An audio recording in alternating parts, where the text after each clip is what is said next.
Coming up in the news, celebrations underway in the Northern Bahamas in honor of independence. The nation's leader and the Governor General expected on Grand Bahama tonight. And an update tonight on that fatal helicopter crash that killed 7 persons in waters off Grand Key. The Bahamas Tonight Northern Edition starts now. This is the Bahamas Tonight, the Northern Edition. Good evening, all. I'm Megan Shepard. Thank you so much for tuning in. Topping news, the country's 46th anniversary of independence is just days away, and citizens across the length and breadth of the nation are in reflection mode. This past Sunday, Grand Bahamians came together at Life Community Church to pause and give God thanks for the years past and for guidance in the years ahead. The ecumenical service of Thanksgiving for the country's 46th anniversary of independence, opening with the receiving of flags by the Royal Bahamas Police Force. Residents coming together to worship and give thanks for God's divine favor over this nation and its residents. President of the Grand Bahama Christian Council, Reverend Dr. Robert Lockhart, noting that this nation has so much to be grateful for. Bahamian people are some of the most talented and creative people on the planet. And I realize that the richest reservoir is not on our beaches, amen, not in the sunshine that we experience, not even in the niceness of our people. Our greatest reservoir is in the minds of the Bahamian people. For in our minds are all the things, the greatest gold mine of what we need to be and what we need to achieve. Minister of State for Grand Bahama, Senator the Honorable Kwesi Thompson, prompting the congregation to imagine what Bahamians as a nation could accomplish if everyone simply worked together as a people. He says that now is the time to reflect on the progress of the nation over the past 46 years while trusting in God more than ever. Those of us who are unemployed and those of us who are employed must trust God. If you are a business owner, if you are a taxi driver, if you are a hotel worker, you must trust God. If you are PLP, FNM, DNA, or none of the above, we must all trust God. Whether you are white, whether you are black, whether you are somewhere in between, we must all together trust God. Whether you are our prime minister, whether you are our leader of opposition, whether you are a member of parliament or a member of the Senate, we must all trust God.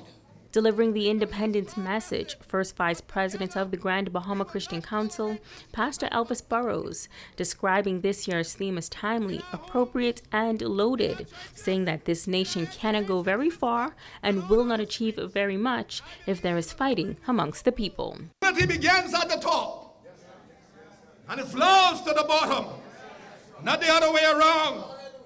And so may I suggest to us that there will be no unity in the population until there's unity in the parliament. There shall be no unity in our pews until there's unity in our pulpits. There will be no unity in civil society until there's unity in our churches and unity in our Senate. There will be no unity in the break rooms until there's unity in the boardrooms.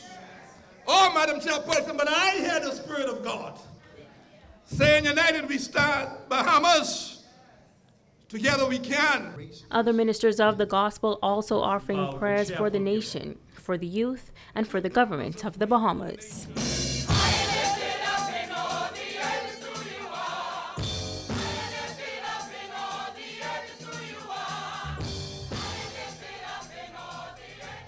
A grand celebration is set for tonight on the Independence Park in Freeport. Residents from east to west are expected to gather there for festivities in recognition of the country's 46th anniversary of independence. Chairperson of the Independence Committee, Senator the Honorable Jasmine Darius, says that this year's celebration will be one for the history books. I believe it's going to be awesome. This is going to be an epic experience. We have our Governor General, the Most Honorable C.A. Smith, His Excellency, and we have the Most Honorable Prime Minister, Dr. Hubert A. Minnis, who's going to be here, along with cabinet ministers, other MPs.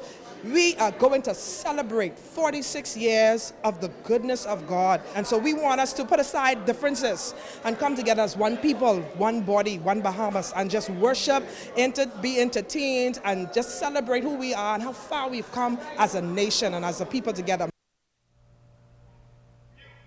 Now, several local pastors and members of the Coalition of Concerned Citizens are voicing their concerns over the change of date of this year's independence celebrations. Members say that changing the traditional date of the event is an injustice to Grand Bahamians and, by extension, the country.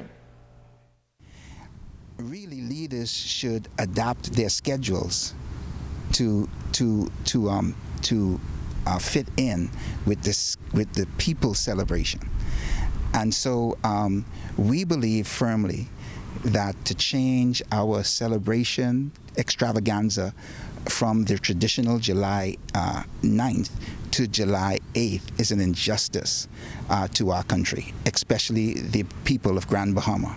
We also need to celebrate and then wake up the next morning looking into the eyes of a holiday.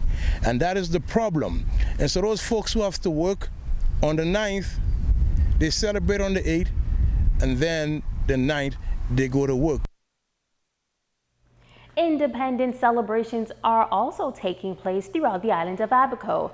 An ecumenical service was held in Dundastown yesterday. Our Jamila Mizik is there. Abaco residents coming together for an ecumenical service at the Friendship Tabernacle Church in Dundastown.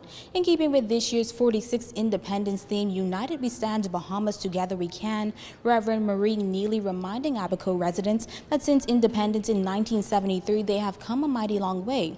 But she's encouraging Abaconians to practice unity. The truth of the matter is you can't do it by yourself. I can't do it by myself. We complain about the crime, and I heard the statistics go out as our senior pastor puts it out there and reminds us of the level of crime. But guess what? The police can't do it by themselves. This is time to unite. Yeah, we may brag about how Abaco got it going on economy-wise, and yeah, we're pulling in some big investors, and this is where it's happening money-wise. But guess what? Even the investors and the business people can't do it by themselves. This is time for us to come together, become one, and make this thing work. Neely adding that the forefathers who fought for independence did it so that Bahamians can become better, and that freedom comes with a heavy price. If the only thing that we're going to do is make some noise because we're free, and then still act as if we're in slavery, then we might as well just shut it up. If you're not going to do anything with your freedom, then you might as well just go in the hole. Because I don't believe those guys did all what they did, catch all the hell they caught, just so that we can say, yeah, we free, just look at us. I believe that they did it so that we can become somebody. I believe that they did it so that we can stand tall and stand proud. I believe that they did it so that the generation after us could make their mark. Reporting from Dundastown, Abaco, Jamila Mizik, ZNS Network News. Tonight, we launch a 5-part series, Reflections of 46 Years of Independence. In this report, Talia Hall talks with a noted veteran educator about the development of the country's education system over the past 46 years.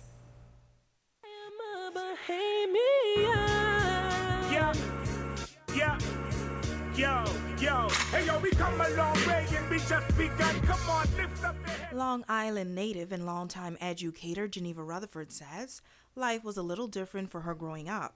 At the age of 14, she had to leave school, which she says was the norm for most persons living on the Family Islands prior to independence in 1973.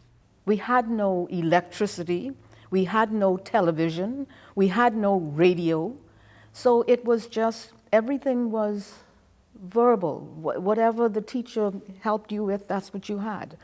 And so it was nothing like what you have here now. And so it was just a just a huge struggle. And I came out of a one-room schoolhouse. So when we look at methods of teaching nowadays, I can speak very strongly to the fact that you can have a multi-age, and in fact, multi-age classrooms are excellent because younger ones learn from older ones. But during her early years as an educator, she became frustrated with some of the challenges within the education sector. So frustrated that she presented a proposal to the then Minister of Education and current Governor General, the Most Honorable C.A. Smith. She felt as if the Bahamas should have been able to offer top-notch tertiary education to Bahamians, and students should have entered school at an earlier age. But as time went on, things began to change. A proper curriculum was put in place, national examinations were created, and the College of the Bahamas came to Grand Bahama. And I participated in the early stages of the committee that was put together to bring the College of the Bahamas here. And so that was a big thing, being able to have students on Grand Bahama, at least in education and accounting. I think those were the two first ones that they started those subject areas here. The educator says she became concerned again when the country got to the bachelor's degree level and stopped, as well as persons began pursuing careers in medicine and law only. Your country cannot run on all medical people or all legal people. You need the technical people. You need people in all the areas of the sciences. You need the engineers. You need all kinds. And so now I'm very pleased to see that we have started to actually offer assistance, the Bahamas government, to persons who are doing their postgraduate degrees. Overall, as a Bahamian, you can say that you are proud of the Extremely proud. Extremely proud of what we've done, where we've come from, who we are as a people. We are the most envied of anybody, I can tell you from the travels. Everybody wants to jump in your suitcase and come back to the Bahamas. Having been there when that flag went up back on July 9th, 10th, 1973, on Clifford Park, to watch the Union Jack come down for the last time, and to watch our flag go up, there was nothing. There is nothing that makes me prouder than being a Bahamian. It's Halia Hall, ZNS Network News.